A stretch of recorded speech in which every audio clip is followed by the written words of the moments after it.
So we still have a little bit of time before we get started. Yeah, 2:58. Hello, Miss Nancy.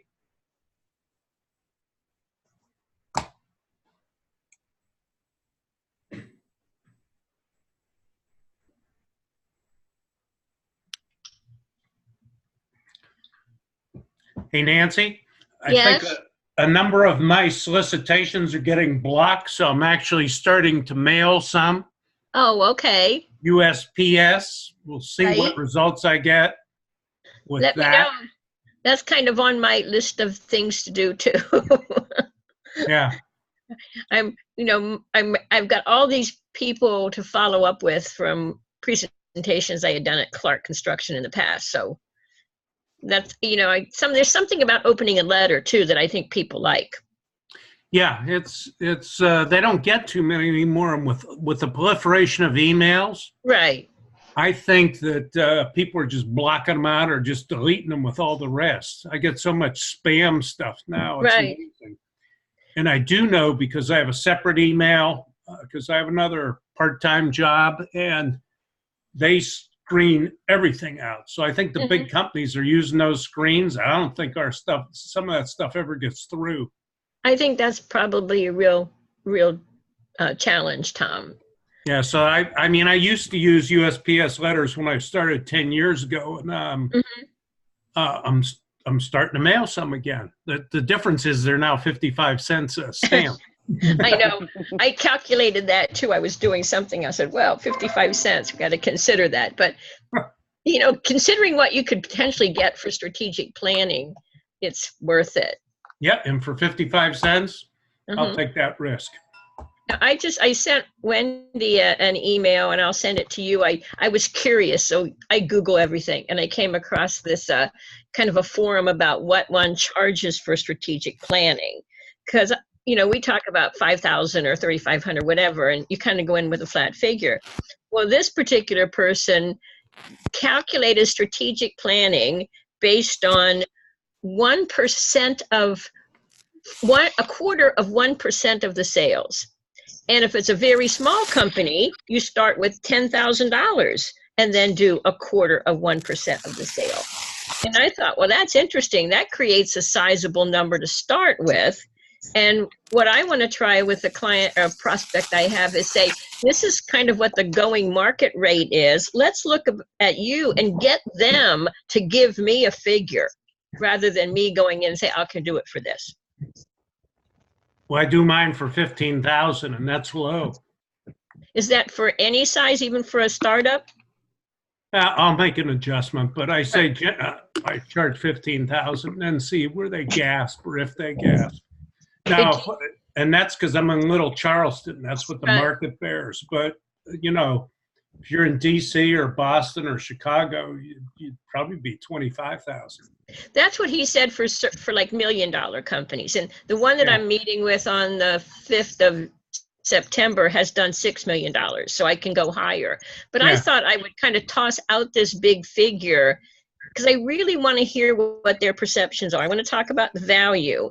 And then when I toss out a figure, I want to have a series of questions that gets them to commit to a figure that I might not have even thought of.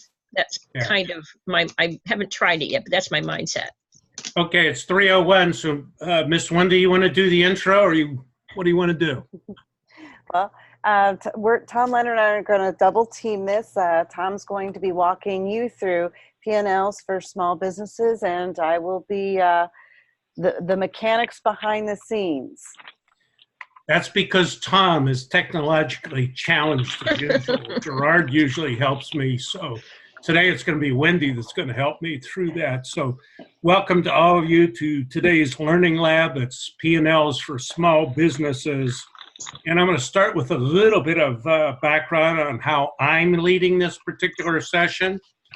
What's interesting is Wendy called me probably 5 weeks ago or so and said, Tom.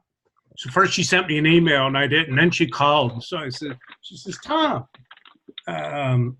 we'd like you to do a learning lab on P&Ls for small businesses. So I said, why? number one, why in the first place? Why that learning lab? And then why me? So what she said is, you were at the last Power Summit, Tom, and we asked the question, and I remember that, of what else would you like to see? And apparently there were a number of folks that filled in P&Ls for small businesses. And while we have 6 to 10 people on today, clearly you can watch us afterwards because once it gets taped, it gets taped. And the other issue she said is, and the second reason is, you personally use P&Ls a lot in your business. So I said, let's see, guilty. Yes, I was there. I heard the question. And yes, I do use P&Ls a lot. And since Wendy was my teacher 10 years ago at Fast Start Learning, I, of course, had to say yes to that. So that's why me on this particular session. The approach I'm going to use is this. So, oops, Wendy, I guess we could have started with background. And you can hit the next one. I told her to go slowly. She said, you know, Tom, it's going to be tough for me. So here's my approach. There's going to be 2 pieces to this approach. The first part is my, Tom Leonard's, simple definition of P&Ls. I tend to do things KISS. I never like KISS with 2 S's. Never did like that. The only time I used KISS with 2 S's when I was president of Samsonite. So I'd say keep it simple, Samsonite. Because they complicated things. But this is a very simple approach. So I will give you a CPA disclaimer, and that disclaimer is this. This did not come from a CPA book whatsoever. This is from my business experience. It's solid business experience, but it's not from a CPA. So that's my disclaimer. However, I'm going to give you 11 pages of examples I pulled off the internet. And you'll be surprised. It doesn't really vary much from what I did. So don't facilitators always start with a famous business quote or a historic quote? So I thought I would. And the quote is this: bring in more money than you spend. How's that for simple? That is, more money you bring into your business, to your bank, to your accounts than goes out, and expenses or checks, credit cards, drafts, is you're better off. So I was going to ask him, you stuck it up there too fast. Oh, sorry. Who's the famous person? It was Gerard. 2 Fridays ago, I have my weekly update with Gerard, and 2 Fridays ago, I said, Gerard, you know, I'm going to do this. I finally get this weekend because my kids have been in town a couple weeks before, and I get at these things over the weekend. So, Gerard, I said, Gerard, you know, I'm going to do this. Do you have any insider help for me on the P&L? Because I hadn't put it together yet. And he said, it's pretty simple, Leonard. Bring in more money than you spend. So I thought that was pretty funny. I told Wendy when I talked to her, and she said, I think that's pretty good too. So she concurred. So we're going to use that as a simple. By the way, forgot the ground rules. If you have a question, just ask. Unmute yourself, put your hand up, jump up and down, ask a question, because I will talk fast too. Now, I will use an important quote. It's on the next slide. What's the reason to be in business? And when I started with Trusted Advisors, or whatever its name was in 2009, the question was asked in that first session, well, what reason is there to be in business? And I thought, I've been president of 5 companies, so I thought that's a pretty big softball. So, okay, I'll take that swing. And I said, to make money. They said, well, Leonard, that's a pretty good answer. But since this was 10 years ago, they said, you know, General Motors went bankrupt and Chrysler went bankrupt. So and don't you think they wanted to make money? And I couldn't argue that point either. So they had the famous Peter Drucker line of to attract and retain customers so that you do, in fact, have long-term profitability. So you have to continue to attract and maintain so you have that profitability. So you can hit the next one and then pause there, the second, Wendy. An example, my father fought the Japanese in World War II. Well, he would not buy a Japanese car. He wouldn't even call them Japanese. My father-in-law fought the Germans. He wasn't quick to buy a German car. Those people bought General Motors vehicles just because they were American made. And it was General Motors, and that's what they're going to do. But my generation started to change that and started to be attracted by other issues, and they didn't retain us. And the generations after me are making the same choices. So General Motors, Ford, and Chrysler have to make sure they're paying attention to attracting and retaining customers, and so do we. And quite simply, they have to do that because if you're going to make money in the long run, you have to have a positive P&L. You have to positive P&L to thrive and in fact survive, but more importantly to thrive in the long run. And I have lots of sayings, and those of you who've heard me long enough have heard enough of them, but here's another one. You have to invest to have a future. The way you get to invest is you have to make money. So that's for businesses. I have a corollary for nonprofits, which I've talked about when I had a nonprofit section. And that is the corollary for nonprofits is to attract and retain customers, clients, donors, parishioners, you name it, whatever they're trying, they have to both attract and retain those, particularly donors for nonprofits, so that they, in fact, have long-term viability. If they lose money, they have to have an endowment. If they don't have an endowment, they're in trouble. And so you see many churches and nonprofit organizations that hit their endowment until they run out of their endowment, and then they go out of business. So the next part of the build says you have to make money, you have to have a positive part P&L to survive and to thrive in the long run, because those nonprofits also have to invest to have a future. Okay, I'm going to move to the KISS basics right now. And it's as easy as 1, 2, 3. I do oversimplify things. So 1, 2, 3, and sometimes and often you'll have a 2A and a 2B. So I'm from the old school. If I'm going to tell you up front, I will tell you in detail what I'm going to tell you, and then I will recap it at the end. And I'll bet you when I recap it, you'll understand this even better than when I say it up front this first time. So here's how you say easy as 1, 2, 3 in words. If you look at this slide, the first part is sales. So I have sales both in the left and the right. I want you to focus on the right for starters. So there's sales. If we hit the next build, there's someone with cost of goods sold. So there's something called cost of goods sold. It's a combination of raw materials, labor, and other expenses. And I will take you through that in a couple slides in detail of exactly what cost of goods sold is. You subtract cost of goods sold from sales, and you get a gross margin. If you hit the next one, Wendy. Now, you subtract sales, 2 from 1, or expenses, 2 from sales, 1. And I will tell you that 2A, cost of goods sold, and 2, SG&A, equal expenses. They're the same number. It's just some people like to break them into pieces. So the final number left, the last part of this slide, is 1, sales minus expenses equal either a profit. So if you look on the right side, it's either a profit, or if you have more expenses going out than coming in, then you have a loss. It is that simple. It's 1, 2, 3. So now what I'm going to do is I'll take you through the 1, 2, 3. I will explain what each of those, what each line means. So let's start with one. Well, before we do, let's do 1, 2, 3 in numbers.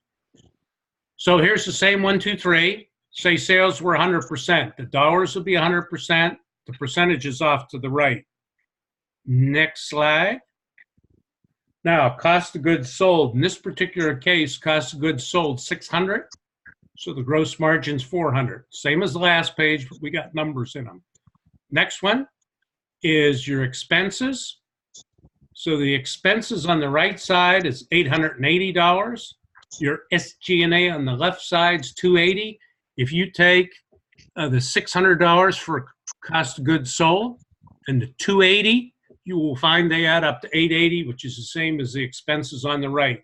In both cases, you have a bottom line of 12%, or if $120, you divide that by 1,000, that's 12%. So that is a 12% bottom line.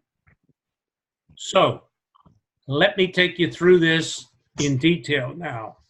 So what we have, it starts with revenue, and the revenue, sales, income, you'll hear any name for that, but sales, revenue, oftentimes use sales, revenue, income, they all mean the same thing. It's money coming into your business. So quick pause here. I've just rattled off a whole bunch of stuff of 1, 2, 3. This is the first one. Any questions on this one or ones you've heard before, the prior 8 slides? Okay, it's that simple. So let's take a look. Brad, no.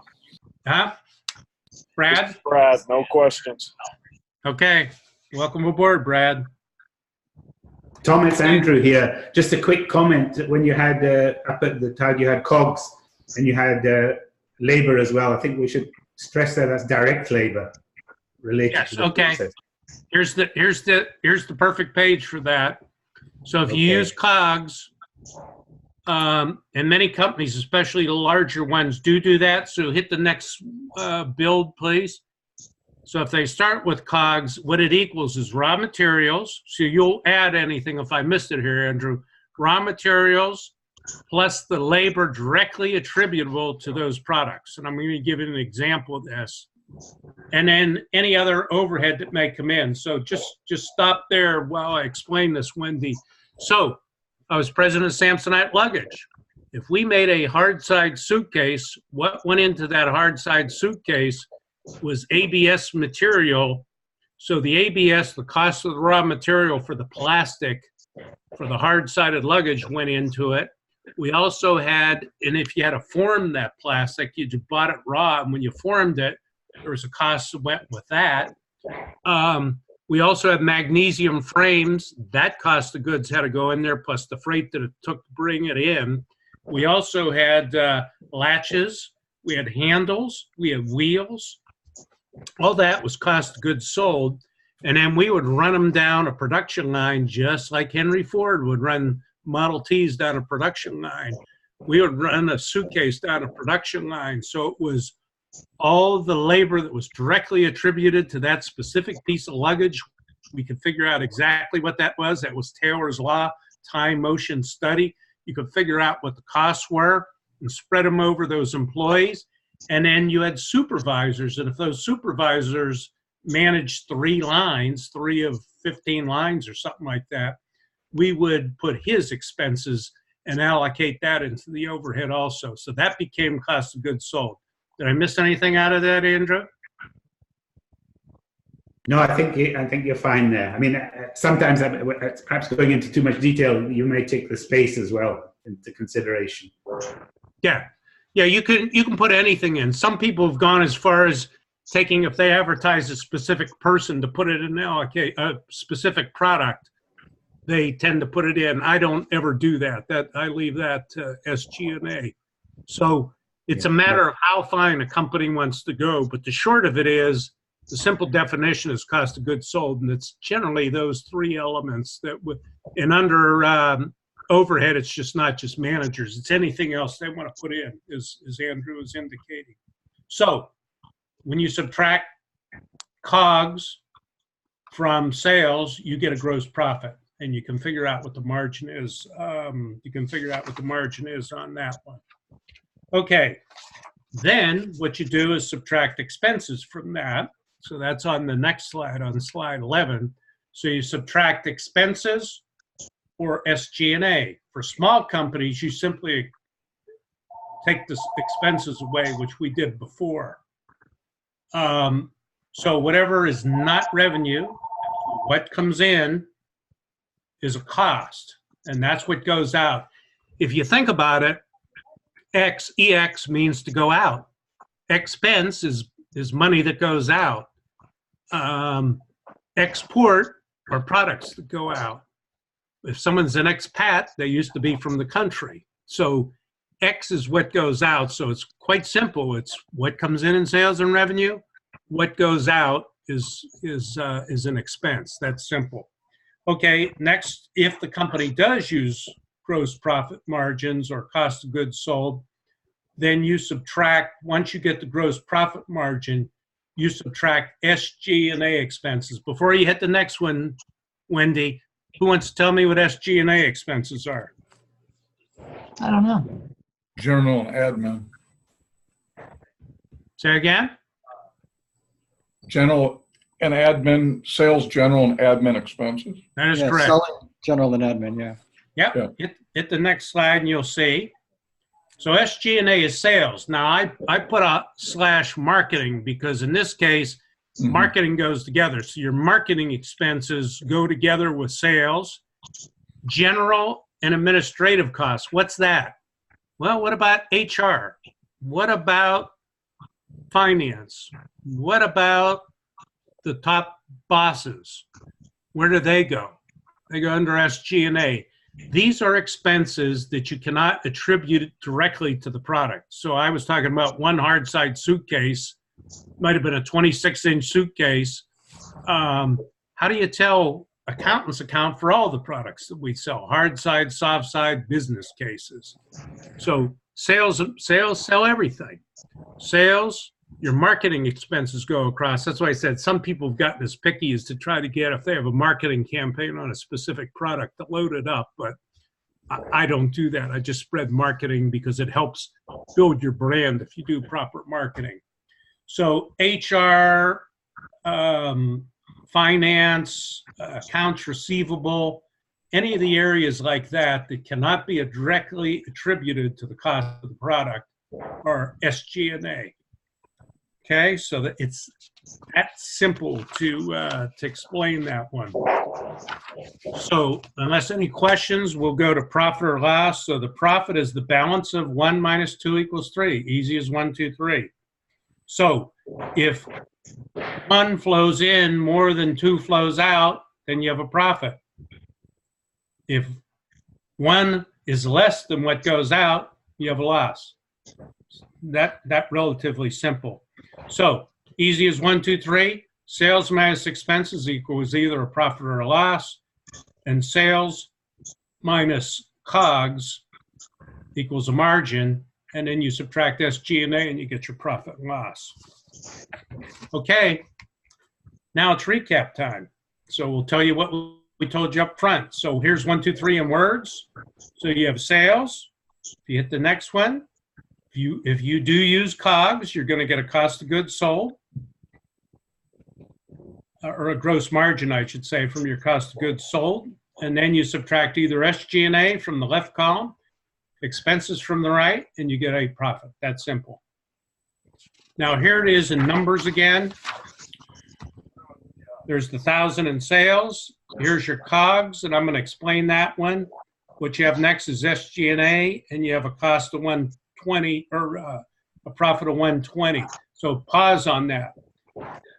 When I was president of Samsonite, we had a margin that was about 40%. My financial guys were so tough, they kept it, and I knew it. So they'd look at all the cost of goods sold. They wouldn't let a price go through unless it was around 40%, or we just had to have an average, somewhere above, somewhere below. But almost consistently, I could count on the gross margin being 40%. And people said, you can't do things like this. But I ran a $750 million company like this. I knew the margin was going to be 40, and my competition offered 10% co-op, and they didn't ask for any proof, so it wasn't really co-op. So that's why you see luggage run so often, is because they're getting free advertising to run that. So I got a 10% discount to run it. To be competitive, we offered 5% co-op, where my competition was at 10, but we took the other 5% and put it into national advertising because we had innovative products and we built our brand instead of just giving it all away. So that meant I had to put 10% into advertising. That left me with, what I did is I made my SG&A 18%. So I built the budgets to 18%. And people say, you can't do that. I wanted a double-digit bottom line. Peter Drucker also, it's not in here, but it's one of his quotes. I read it back in the 70s. He said, if you want to be in your job, you better have double-digit EBIT, somewhere between 10 and 15%. If you make less than 10%, you're going to have a new boss, or a new you is going to be in there. And if you're over 15%, he said this in the 70s, then you're leaving too much on the table and your competition will take it. So anytime I get a business between 10 and 15% EBIT, I feel pretty good. So that's what we planned to, was that 12%. And I did it quite simply. We would have our SG&A, which would be tied to 18%. So people always want more money. They always want more things. We tied it to sales growth and what we could do. So again, people say you can't do that, but we did it. Okay, last page before I show you some internet examples. The conclusion is as simple as 1, 2, 3. And it doesn't really matter if it's a company or it's an organization, a nonprofit, they have to do that. If you think about it, they have to make money.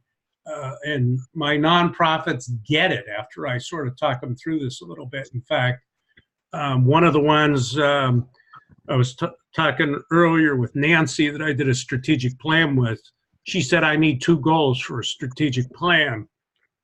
She had more than 2, but the top 2 were this. I need a roadmap. So I've changed that into a Google map for our organization so we know where we're going and how we're going to get there. And number 2, we're in the red. We need to make money or we won't be in business in the long run. So she understood that she had to make money, and they've been really successful with it, but they track. So most of my nonprofits track a sales number in their objectives and track a profit number, which is why Wendy asked me to do this. So I look at these on a regular basis. So pause here before I get into internet examples. Question, thoughts, comments, helpful? Yeah, hey, Tom, very good. This is Bob here. Mm-hmm. Yeah, I think, I love how you do it, and I used a similar format. I think one thing to make it even simpler, on I think one of your first slides, you used sales revenue, and I think maybe income. I think actually in your presentation, you could just use sales the whole way through it, because in some businesses, but hardly any we would ever see, in some businesses, sales and revenue are actually different things based on the timing of when you, like in a business I was in recently where we did custom order build. So your sales would be recorded the month that you got the sales, but your P&L was actually the revenue, which was how you performed. So we actually had like a revenue margin, meaning what was our actual margin that we ended up with when we converted the order or built the order, versus the sales margin, which is what was the plan. But I think you can just go with sales throughout this whole presentation. Sure. Yeah. Sure, but you will see some of the others. Now, I'll give you 2 funny examples. Yeah. I was at one company and they had build, not ship, Bob. Yeah. So they were able to go back and, well, Yep. they didn't bill it, they shipped it, so they went back and did it. Then I went to another company and they had ship, not build. And I said, no, you cannot have build, not ship nonsense. I'm out of here if you're going to start doing that stuff. So we changed that. And so, yeah, each company can have some intricacies in the way they do it, but you really, what's the proper term called? GAAP? Yeah. Generally accepted accounting principles, GAAP with 2 A's. Yeah. I say, listen, let's use GAAP and we'll be fine and dandy. So I didn't bring GAAP into this presentation. Right. No, I think it's real good. Thank you very much. Yeah. Any other thoughts, comments on this? Okay, we're going to move to the second one. And that second one is, that's why we're gone out here for a second, is I went to the internet. I did the presentation first, and I went to the internet. So can you queuing up the second one, Wendy? Yes, sir, I am. Okay. A minute.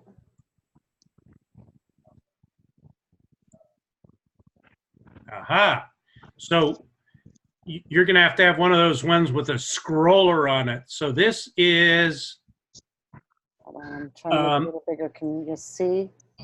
Yeah, you're off of the. You're going to need the left side so you can see the 1, 2, 3s. Yeah. So maybe you got to shrink it a little bit. They'll get it. Put it back to original size. Okay, this is right off the internet. So here's one with sales, one. So see, they have services and other. Yeah. It's more than sales. There can be other.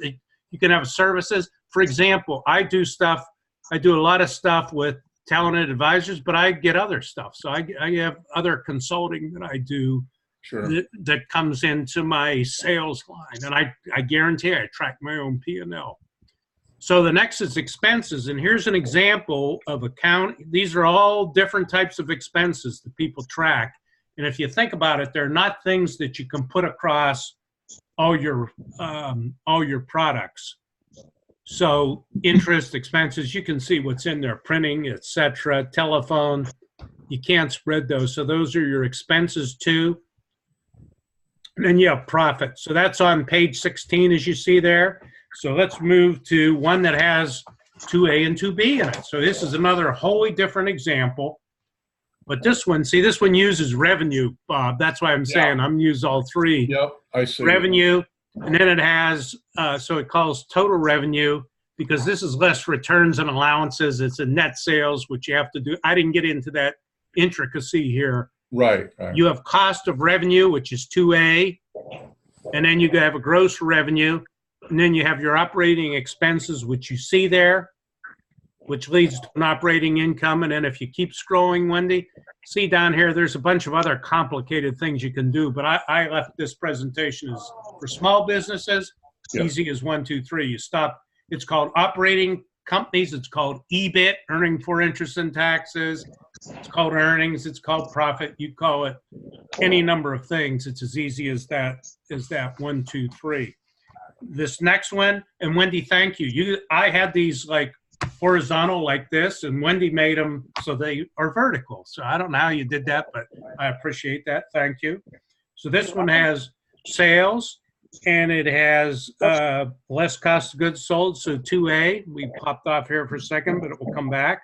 So you see 2A, you see 2B, which is gross profit, and then those are your expenses or SG&A. You'll see others use SG&A, and you get a net profit at the bottom line. Now, this next 3 is a real life example.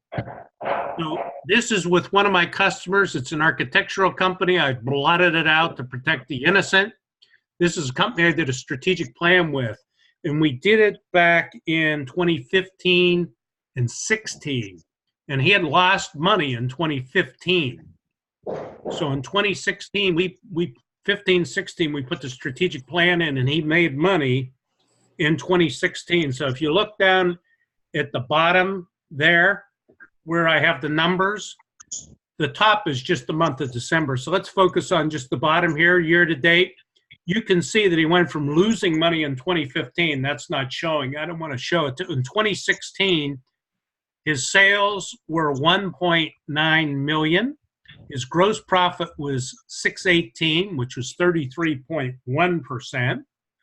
And his SG&A expenses were 24, so he made 9%. Now, we talked about this. The norm, interestingly, where it's good for an architectural firm to be is 10 to 15%. You can Google these things. Mm-hmm. So 10 to 15% for an architectural firm is good. So this was our first year of the strategic plan. I do follow-ups with people. So you can see in fiscal 17, so you have to look to the far right, he finished at 1.9, almost $2 million. That was an increase of 4.8% in revenue over the prior year's 1.9 million. His margins went up to 43%, which was a kind of amazing 10-point pickup. The way he got at that was he started working with outside contractors, and he sort of started inspecting their expenses. People do what you inspect versus expect. So he looked at their expenses, and he started to get improvement there. And then he controlled his expenses, which is one of the things as managers we can do. if you look at it, not only are those expenses 3.8 points better than prior year, but he's actually 53,000 less he spent in expenses.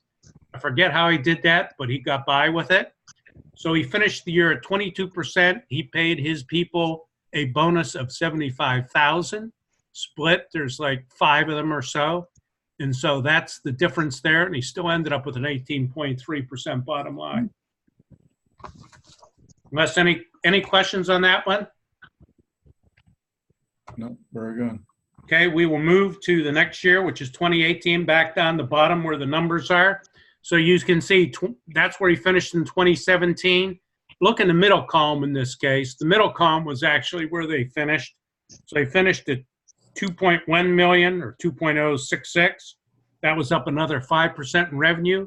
His margins were off about 5 points, but they were above where they had been, and that's 38% in his business is not bad. His expenses went down yet again. He actually spent 5,000 less. Not a big deal, but as a percentage of sales, since the sales went up, it went down a point. So his bottom line was 19%. When he took out his bonus there, he was at 15.3%. His forecast was off to the right. They just, they actually beat their forecast. So that's, they beat their forecast on sales, but not on profits. So forecasts are forecasts. Now, if you scroll to the next one, what you see here is you can see in fiscal 18, you can see the numbers again of where they finished last year, the EBIT at 25%. Here, we have to look to the middle column. This was halfway through the year. His sales were off 41%. Guess what? He stopped doing follow-up on a strategic plan. I kept meeting with him to update this, but he stopped following his strategic plan. He stopped doing our 2-month follow-ups like he was doing early on because he got too busy, and that's a problem. So he went off. His margins are off, even from where they were. His whole last year was 37.8. Just through the first 6 months, it was 38.6 in the prior year. And then his expenses went up, and part of that is he's trying to bring someone on as a partner. He's got some outside law issues, and he also ran into a legal issue with MUSC, which is the Medical University of South Carolina. One of the buildings they did, there were some issues. It wasn't him; it was the contractors. But they're going to pull everyone into something like that. So guess what? My friend said, Leonard, I can't really afford to do one, but it's time to do a strategic plan again because I need to get direction for my team. I need them to get working together again. So we are going to refresh his strategic plan and get him back on this. So we are starting, we just shipped 7 books. So we're going to have all his people involved in the workbooks, and we're going to refresh his strategic plan and move on. That's how I use P&Ls. And review them with folks because they have to make money if they're going to be in business for the long term. So questions there? Hey, Tom. Yeah. Like when you work with this guy again and you do this strategic plan, you end up, what's the horizon you're looking at? Are you doing like a 3-year, where year 1 ends up being your business plan for the current or this coming year? And then do you look out 3 years, or do you have a 5-year window, or what do you look at? When I started in business, we looked at 10-year plans. Mm-hmm. Well, before I got here, they were down to 5 years. Yeah, right. Business plans. Yeah. Right. So I say that to people, and I say, but now, 3 years. Yeah. It's exactly 3 years is what we look at. And so some people, I'll do 3 years, both for the revenue, but then I work it to specifically that year. And by the way, we're starting this plan on September 4th. He said, I got to redo it because I got to get back on. I need to get my people. I need to get a direction. I need to get them back in sync. So we are going to do it. So we'll look at a 3-year plan, but we will clearly pull it back to 1 year for him in this case. Mm-hmm. Now, my 2 oldest customers, CT Lowndes was my first customer. They're an insurance broker, Bob.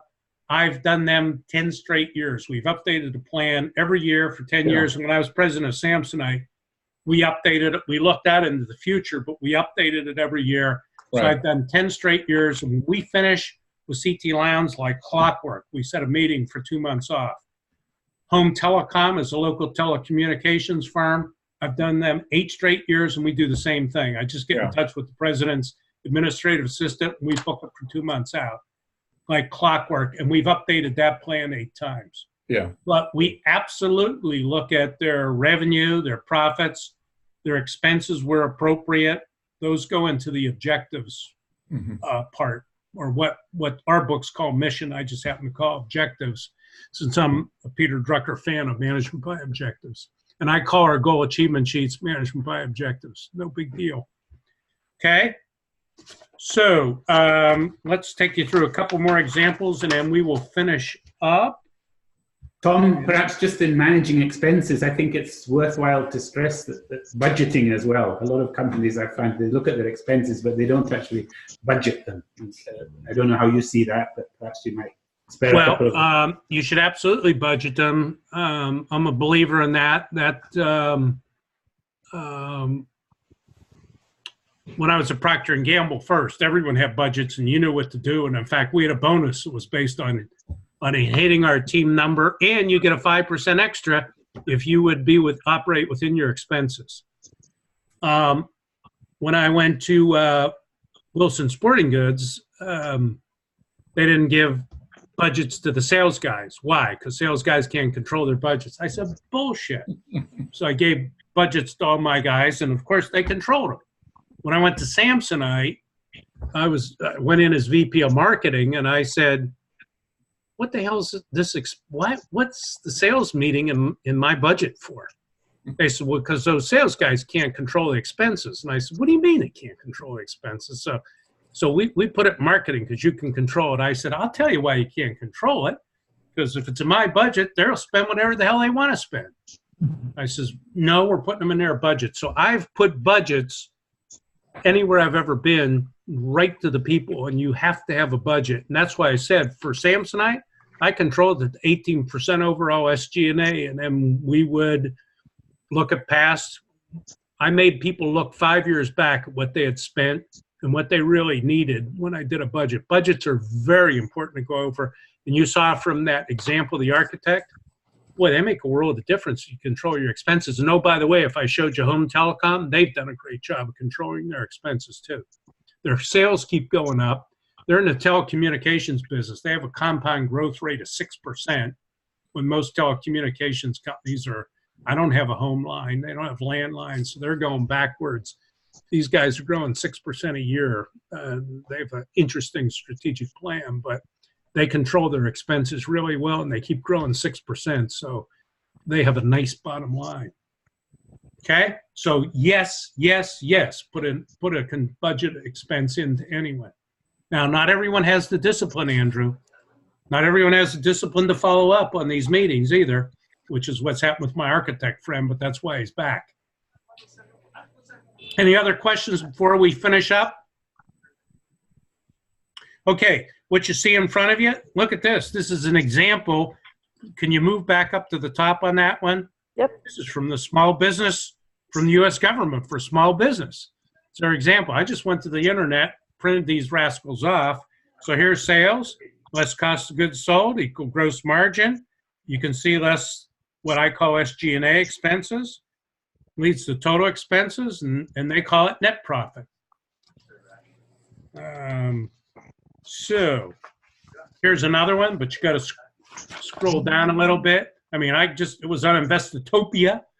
So here's when they use $1 million for the number versus my 1,000. So their cost of goods sold, 37.8%. How do I know that? Well, divide 1 million into that. It's pretty simple. That's why they used it.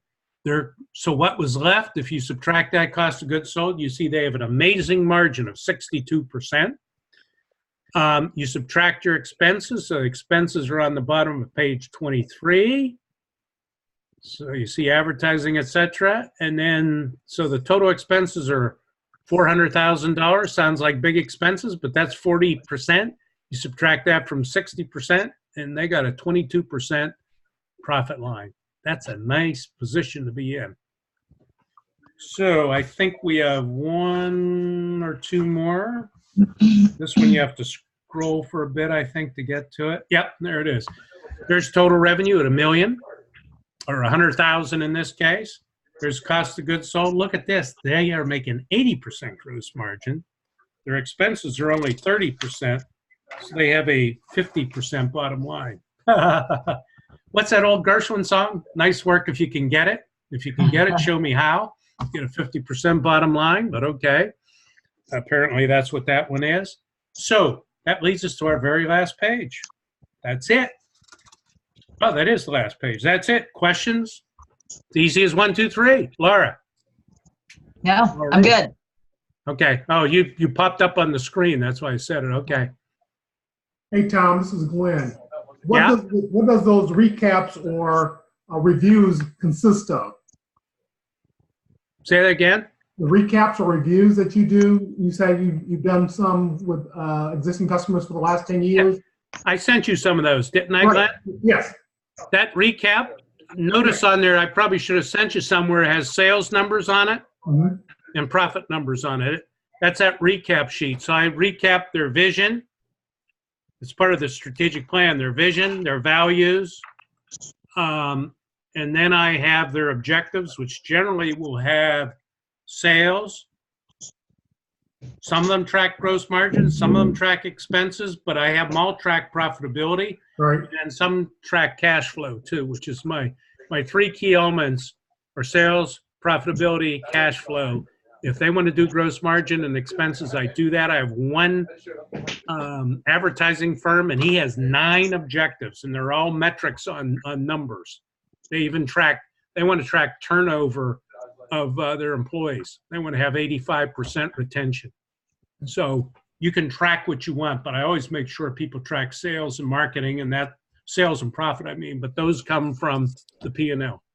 Okay. So your review is a condensed version of the strategic plan?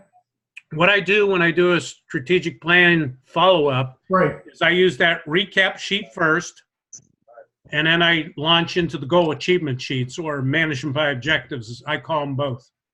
Okay. So I say, okay, that's how you're doing. Let's get into the details of how you're getting this done. Got it. Okay? Thank you. Yeah. Any other questions? Now, Wendy, you can, if anyone wants these, Wendy can give them to you. Yeah, well, Wendy was nice enough to put these into that format. I mean, I sent her a PowerPoint. She made it much better looking, and I had these things going sideways and horizontal and vertical and every which way. So she straightened them out. So if anyone wants a copy, ask Miss Wendy, because she put them together, and so you can get exactly what we just saw. and actually what we'll do is once we get this loaded to the affiliate website, we'll have the PowerPoint and that PDF right there for you, so you can access them very quickly. Oh, okay. Under the There you Learning are. Lab. Any other questions? Thanks for sharing, Tom. You are welcome. Thank you. All right. Thank you, Tom, for spending Thanks, time Wendy. with us. Thank you, Tom. All righty. Thank you. Thank you. Enjoy the rest of your day, everybody. Bye. Bye-bye. Fine.